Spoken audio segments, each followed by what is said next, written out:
নমস্কার সবাইকে। আবারও প্রমাণিত হয়ে গেল আমাদের ভারতের নেভি কতটা স্ট্রং, আমাদের ভারতের নেভিকে কতটা সবাই ভয় পায়, আমাদের ভারতের নেভির স্পেশাল ফোর্স মার্কোসকে কতটা সবাই ভয় পায়।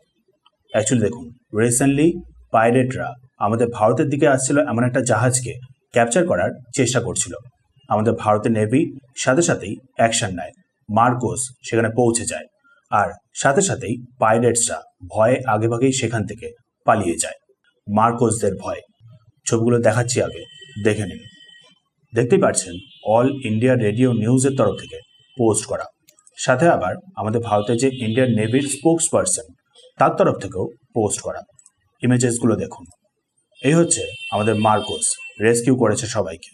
টোটাল 21 জন ক্রু মেম্বার ছিল, যার মধ্যে আবার একজন ভারতীয়ও ছিল। দেখতেই পাচ্ছেন আমাদের ইন্ডিয়ান নেভির শিপ, পাশে এখানেই দেখছেন একটা ক্যারিয়ার জাহাজ যেটাকে অ্যাকচুয়ালি রেস্কিউ করা হয়েছে। দেখতেই পাচ্ছেন ইন্ডিয়ান নেভির শিপ কিভাবে মাঝ সমুদ্রে পৌঁছে জাহাজটাকে রেস্কিউ করছে। তারপর আবার দেখুন স্পোক্স পারসন অফ নেভি তার তরফ থেকে করা পোস্টগুলো। এইখানেও দেখতে পাচ্ছেন পরপর বেশ কতগুলো ছবি। এখানেও ইন্ডিয়ান নেভির ওয়ারশিপ ব্রিজ করলো, একবারে কাছে পৌঁছালো, দেন তারপর হচ্ছে রেস্কিউ মার্কোস দ্বারা। দেখতেই পাচ্ছেন। নাও এবার শুনে নিন ব্যাপারটা অ্যাকচুয়ালি কী হয়েছে সেইটা। অ্যাকচুয়ালি ব্যাপারটা হলো, একটা শিপ এমভি গোল্ডেন আর্সেনাল, একটা ক্যারিয়ার শিপ চেষ্টা করছিল পোর্ট অফ এডেন থেকে, মানে ইয়েমেন থেকে আমাদের ভারতের দিকে আসার। Saint of Vincent and the Grenadines, মানে একটা ক্যারিবিয়ানের আইল্যান্ড নেশন, তার ফ্ল্যাগ ক্যারি করছিল। টোটাল হচ্ছে 21 জন ক্রু মেম্বার ছিল। যেমনটা বললাম, একজন তার মধ্যে আবার আমাদের ভারতীয়ও ছিল। খুবই ইম্পর্টেন্ট কিছু জিনিস নিয়ে আসছিল আমাদের ভারতের দিকে। কিন্তু 1 জুলাইয়ে যখন শিপটা জিবুতি থেকে 300 নটিক্যাল মাইল দূর এরকম একটা এলাকা দিয়ে পাস করছিল, তখনই এই শিপটার ওপরে পাইরেটসের সোজা অ্যাটাক হয়ে যায়। অবভিয়াসলি পাইরেটসরা চেষ্টা করছিল শিপটাকে ক্যাপচার করে শিপের মধ্যে যে গুডসগুলো রয়েছে সেগুলোকে পুরোপুরি নিয়ে নেওয়ার, দিয়ে তারপর ক্রু মেম্বারদের নিয়ে বার্গেন করার। বাট যাই হোক, ক্রু মেম্বাররা সাথে সাথেই সিচুয়েশনটা বুঝতে পেরে শিপটার মধ্যে থাকা একটা সেফ রুমে প্রবেশ করে যায়, দিয়ে তারপর ডিস্ট্রেস কল দেওয়া শুরু করে দেয়, এমার্জেন্সি কল দেওয়া শুরু করে দেয়, যেটাকে আবার আমাদের ভারতের নেভি সাথে সাথেই পিক করে নেয়। কাছাকাছি অপারেট করছিল আমাদের ভারতের নেভির একটা স্টেলথ ফ্রিগেট আইএনএস ত্রিকান্ড। সাথে সাথেই এমার্জেন্সি কলটা পাওয়ার পর সেই শিপটার দিকে এগোনো শুরু করে দেয়। পাইরেটসরা চেষ্টা করছিল ক্যারিয়ার শিপটাতে উঠে যাওয়ার, বাট যেই মাত্রই আমাদের ভারতের নেভির কথা জানতে পারে যে আমাদের ভারত অ্যাকচুয়ালি সেই শিপটার দিকে এগোচ্ছে, আমাদের ভারতের মার্কোস অ্যাকচুয়ালি সেই শিপটার দিকে এগোচ্ছে, সাথে সাথেই ভয়ে পাইরেটসরা সেই শিপটাকে সেখানে ছেড়ে দিয়েই পালিয়ে যায়।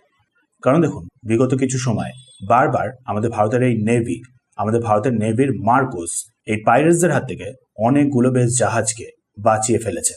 সো মোটামুটি আমাদের ভারতের নেভিকে, মার্কোসকে এই পাইরেটসরা ভালো মতনই জানে যে একবার আমাদের মার্কোস পৌঁছে গেলে সাথে সাথেই তারা সবাই ধরা পড়ে যাবে। সো আগে ভাগেই এইবার তারা এই সিচুয়েশনটা থেকে দ্রুত পালিয়ে যায়। যেমনটা ছবিতেই দেখালাম, টোটাল 21 জন ক্রু মেম্বারকেই আমাদের ভারতের মার্কোস রেস্কিউ করে ফেলেছে। তারা যে সেফ রুমে ঢুকে গিয়েছিল সেখান থেকে সেফলি তাদেরকে বের করে নেওয়া হয়েছে।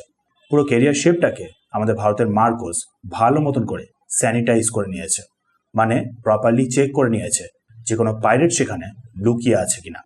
রেস্কিউ করা হয়, দিয়ে তারপর এখন বর্তমানে জাহাজটা আমাদের ভারতের দিকে আবার জার্নিটা শুরু করে দিয়েছে। এই যে পুরো মিশনটা, এটাতে আবার হেল্প করেছে আমাদের ভারতের কাছে যে মেরিটাইম সার্ভেলেন্সের জন্য P-8I পোসাইডন এয়ারক্রাফট রয়েছে সেইগুলো। মানে ব্যাপারটা হলো, একটা carrier ship port of Aden থেকে, ইয়েমেন থেকে আমাদের ভারতের দিকে আসছিল। মাঝপথে পাইরেটরা জিবুতির থেকে 300 নটিক্যাল মাইল দূরে চেষ্টা করে সেই জাহাজটাকে ক্যাপচার করার, সেই জাহাজটা থেকে সবকটা গুডসগুলোকে ক্যাপচার করে নেওয়ার, ক্রু মেম্বারদের নিয়ে বার্গেন করার। ক্রু মেম্বাররা সাথে সাথেই ডিস্ট্রেস কল দেয়, আমাদের ভারতের নেভি জানতে পারে, মার্কোস সেখানে পৌঁছানো শুরু করে দেয়। যেই মাত্র পাইরেটসরা আমাদের মার্কোসের ব্যাপারে জানতে পারে, সাথে সাথেই তারা সেই সিচুয়েশনটা থেকে ছেড়ে পালিয়ে যায়। মানে বুঝতেই পারছেন মার্কোসের কতটা ভয়, আমাদের ভারতের নেভির কতটা ভয়। পুরো ইন্ডিয়ান ওশান জুড়ে অ্যান্টি পাইরেসির দিক থেকে মেজর একটা ভূমিকা পালন করছে আমাদের ভারতের নেভি। ইন্ডিয়ান ওশানে, আরব সাগরে আমাদের ভারতের রিচটা এক্সটেন্ড হচ্ছে।